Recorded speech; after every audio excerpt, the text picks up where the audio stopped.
The flame makes no sound when it swallows inanimate things. It crackles when it burns, wood hisses when it meets water. But when it licks human flesh, it only whispers.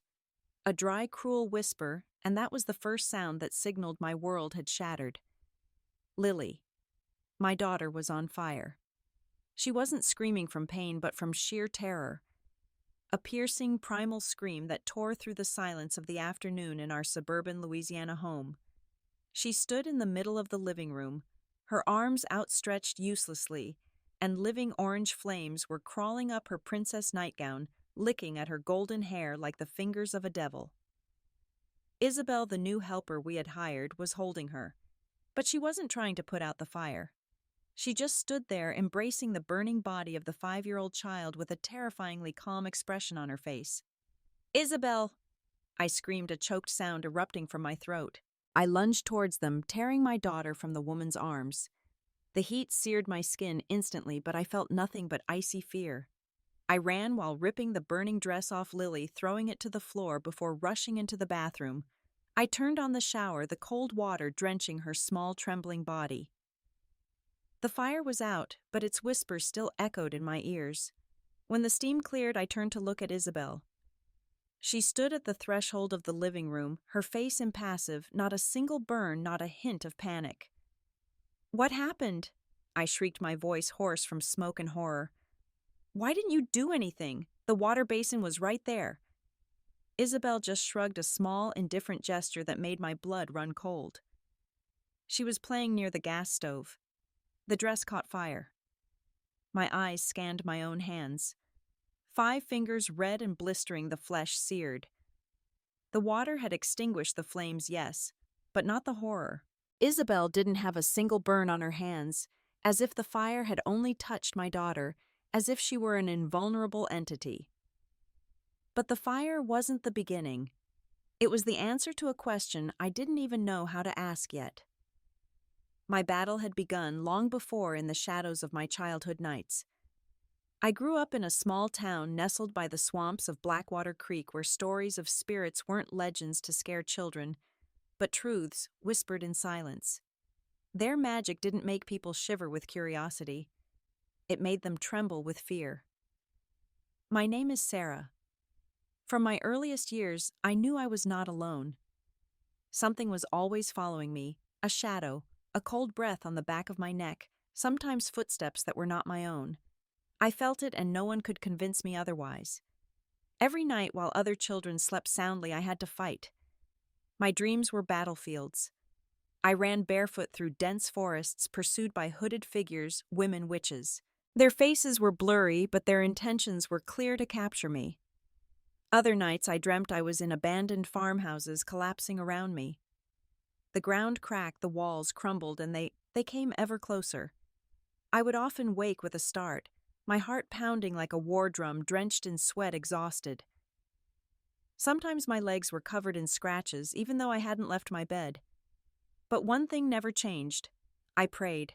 I never woke up without calling God's name. When I told my mother, she prayed too, placing her hand on my forehead, anointing it with holy oil. But the following nights, it would all happen again. I was a child of faith, not because I was taught, but because I had no other choice. Fear had taught me how to kneel. Instinct drove me to pray, even in my sleep, even when all seemed lost. Because the older I got, the clearer and darker things became. The visions once faint now took shape. I saw faces, distinguished gazes. Figures stood in the corners of my bedroom. They would vanish the moment I turned my head. But I knew they were there. I grew up with that invisible war. I became a cautious teenager, a suspicious young woman. Then I married Mark, and 2 children came to light up my life. Lily, my 5-year-old daughter, mischievous and full of life. Leo, my 2-year-old son, sweet and always smiling. They were my joy, my peace, my balance. But the darkness never left me. And every night in my dreams, I saw them. Still the same figures, but they were no longer chasing me. They were chasing my children. I dreamt of them being snatched from my arms, screaming, dragged into a black curtain, and I, helpless, could only run after them. I screamed, and I prayed again. In the morning, I would hold them close, too close, because deep down I knew something had its eyes on them. My husband Mark was a good man, but his job required him to travel constantly. I was often home alone with the two children. The loneliness and the invisible nightly battles slowly wore me down. That's why Mark suggested we hire a live-in helper. "So you'll have some company, Sarah," he said, "and to help you with the kids." And so Isabel appeared. She was beautiful, young, and seemed gentle. For the first few months she was polite. She asked a lot about my children. She would watch them for long periods without ever truly smiling. From the moment Isabel arrived, she was in every one of my dreams, surrounded by women in black, a circle of witches. She faced me. She whispered words I didn't understand. She just stood there silently staring at me. One night, I didn't sleep in my room.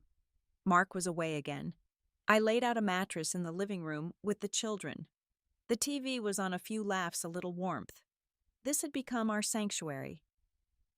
While the kids were engrossed in a cartoon, something caught my eye. I slowly turned my head towards the hallway that led to the bedrooms, and I saw it. A dark silhouette stood in front of the bathroom door. Motionless, straight-faceless. It was staring at us. I froze for a few seconds. It didn't move. I felt my heart lodge in my throat. This was not a dream. It was here in my house, and it was watching my children. Now I understood that I hadn't simply hired a helper. I had invited the darkness across my threshold. At the hospital, the cold fluorescent lights and the strong smell of antiseptic replaced the false warmth of our home. The doctors were optimistic at first. Second-degree burns, not too deep. A young doctor told me, his eyes shining with professional sympathy. "We'll clean the wounds, apply ointment, and bandage them. She'll have scars, but she'll heal." I clung to those words like a drowning person to a life raft. I wanted to believe in science and logic and tangible explanations that could be recorded in a medical chart. Mark flew back that night, his face pale with worry, as he saw the white bandages wrapped around Lily's arm and part of her back. He held me, and for the first time in hours, I felt like I could breathe. But 3 days later, everything changed. When the nurse removed the old bandages to apply new ones, a foul odor arose. The burn had turned black. It was swollen, and my daughter's skin was slowly cracking, as if something was still smoldering beneath the surface, without fire, without heat, but with a vicious destruction. I spent tens of thousands of dollars on her care. We saw top burn specialists in New Orleans, but the wound refused to close. A month of inpatient treatment, and with each dressing change, the medical staff grew more perplexed. The tissues weren't regenerating. The flesh still oozed in places, even when no one touched it. "It's as if her body doesn't want to heal itself," a nurse whispered one day, not knowing I was standing right behind her. As for me, I knew. That fire was not a product of medicine. And while Lily's body was struggling, my mind was also under attack.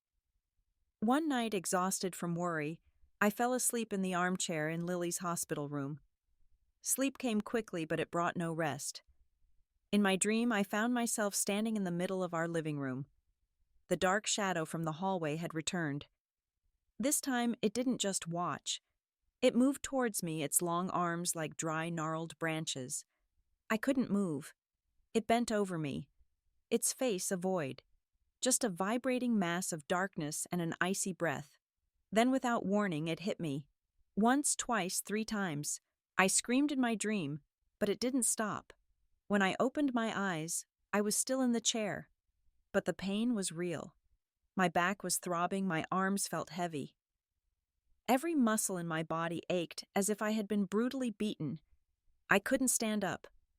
For the next week, I walked unsteadily, every small movement making me dizzy. The doctors said it was stress exhaustion, but I knew it wasn't a virus, nor was it fatigue. It was a warning. Then one morning, Lily, my little light, shook me awake. She was a bit more lucid, though still weak. "Mommy," she whispered, her voice faltering, "I dreamed someone wanted to hurt me." My breath caught. She added, her voice so soft it was almost a secret. "And my doll, Rosie, she got mean." I froze. This was not a simple childhood nightmare. I knew it. I had seen it too many times in my own dreams, inanimate objects coming to life in the darkness. I knelt to her level, holding her tight. She was now experiencing what I had carried within me since childhood. That night I prayed with a silent fury. I fought in my mind. And when sleep finally came, I fell back into that familiar place. A dream where everything shook, everything threatened. And a voice spoke to me. The voice was dry dark, with a terrifying calm. I will not stop. I will make you suffer. It didn't scream. It whispered. And in that dream, I answered in a voice I didn't recognize as my own. I will fight too. I didn't know who I was talking to. I saw nothing. I just felt that this thing knew me better than anyone. And now it wanted my daughter too. Finally, the doctors sent us home with a complex outpatient treatment plan and very little hope. Back home, Isabel was still there, ever present, always ready to help. Her smile never seemed to fade, but her eyes were always cold. One evening when she thought I was asleep, I heard her in the kitchen. Her voice was low, muffled, like a whisper directed at someone or something, but we were alone in the house. Mark had to go back to work and Leo was fast asleep in his crib. I stood up abruptly without making a sound and caught her standing stock still in the middle of the room, her eyes wide. She jumped when she saw me. "Who were you talking to?" I asked directly. She looked at me for a moment, then lowered her eyes. "No one. I was just humming." But her voice trembled. Her gaze shifted. I remembered a detail that made my blood run cold. I had never seen her pray. Never, not even once. And that night, for the first time, I understood that my daughter was probably not the victim of an accident, but of a sacrifice. A few days later, as I was changing Lily's bed sheets, something made me stop. A strange smell rose from the mattress. A damp smell of swamp earth and ashes. I frowned, lifted the corner of the mattress, and my heart stopped. There, hidden away, was a small doll. It was made of black cloth scraps and small twigs, and wrapped around it was a lock of blonde hair exactly the color of Lily's. I picked it up carefully, a shiver running down my spine. I took it to the living room where Lily was watching TV. "What is this, honey?" I asked, my throat dry. Lily looked up. Her voice was just a breath. "The lady in black gave it to me." My heart clenched. "What lady in black?" She didn't answer. She lowered her head. Her face closed off. I didn't ask any more questions. I went silently to the backyard and started a small fire in the barbecue grill. I watched the doll slowly burn, and for a few seconds the flames turned a ghostly green before returning to their normal orange. That night I prayed longer than ever before, because I knew it wasn't just a toy.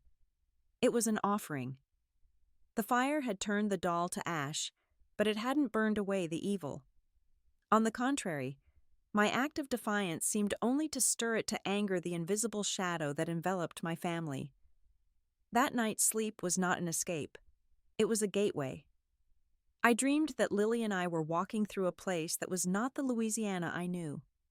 The air was thick with fog and Spanish moss hung from the ancient oak branches like the beards of dead men. The people we passed didn't speak. They just stopped observing us as if they were looking into our souls, not our faces.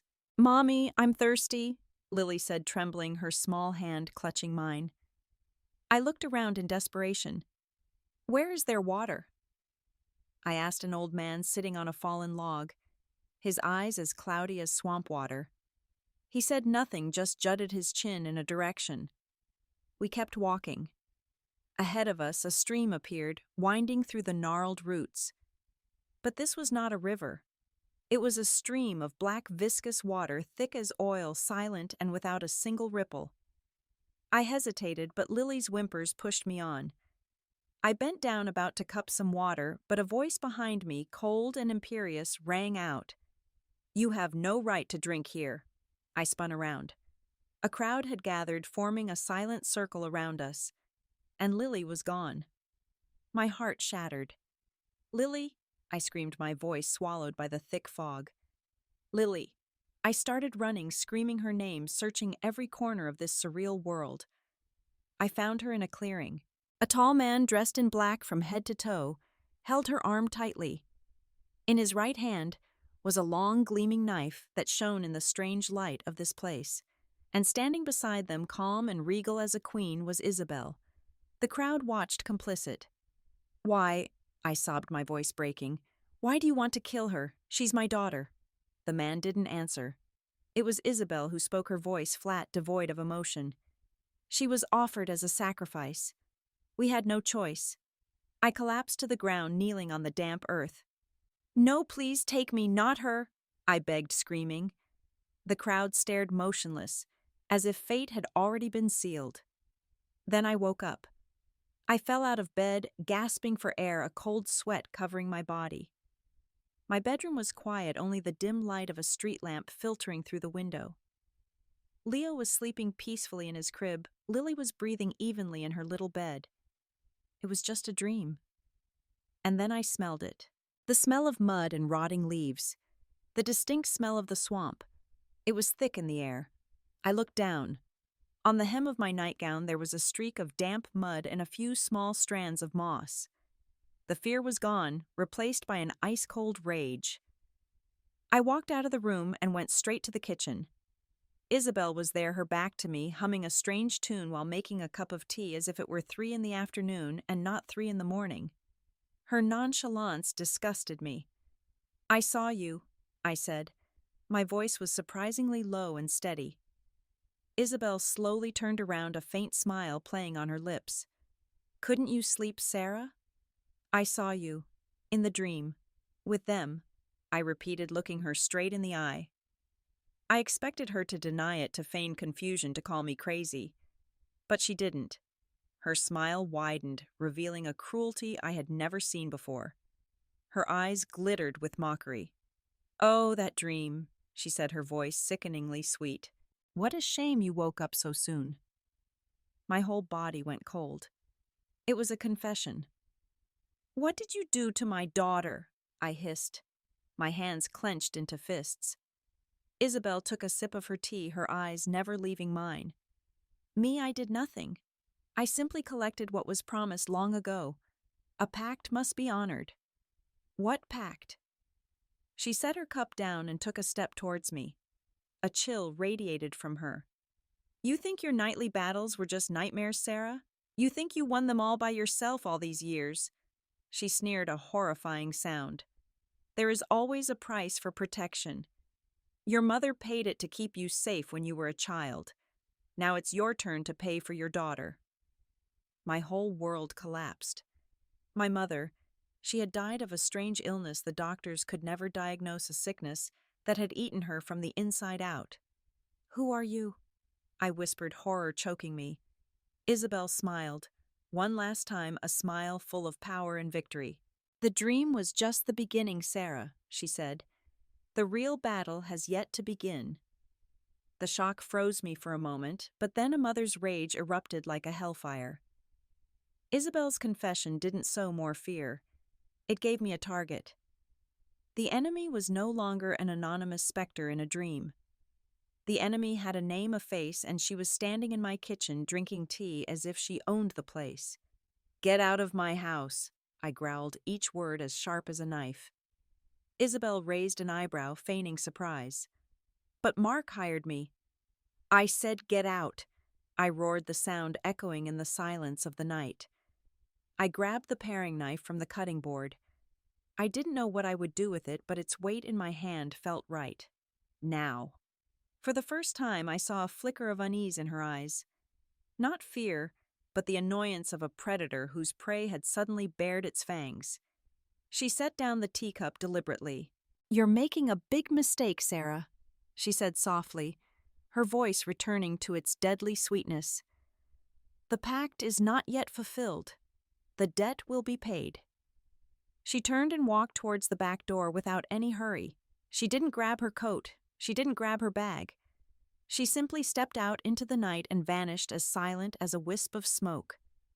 A distant ambulance siren wailed, and then the silence returned heavier and more oppressive than before. The first thing I did was run upstairs. I lifted a sleeping Leo from his crib and placed him in bed with Lily.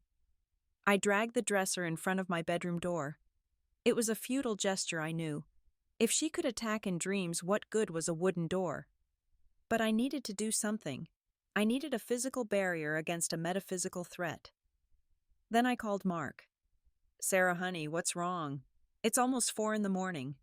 His voice was sleepy and worried. "She's gone. I kicked her out," I said, trying to keep my voice from shaking. "What, Isabel? Why?" And I told him. I told him everything. About the dream, the confession, the pact, and her warning about my mother. A long silence stretched on the other end of the line. I could hear his breathing and the skepticism forming in his mind. "Sarah, honey," he began cautiously, "you've been through so much. You're exhausted. You're grieving for Lily. Maybe you imagined—" "No, Mark." I cut him off, frustration rising like bile. "It's real. I know it. I'm not crazy." "I'm not saying you're crazy, I just think you need rest. Maybe you should talk to someone, a therapist." I hung up.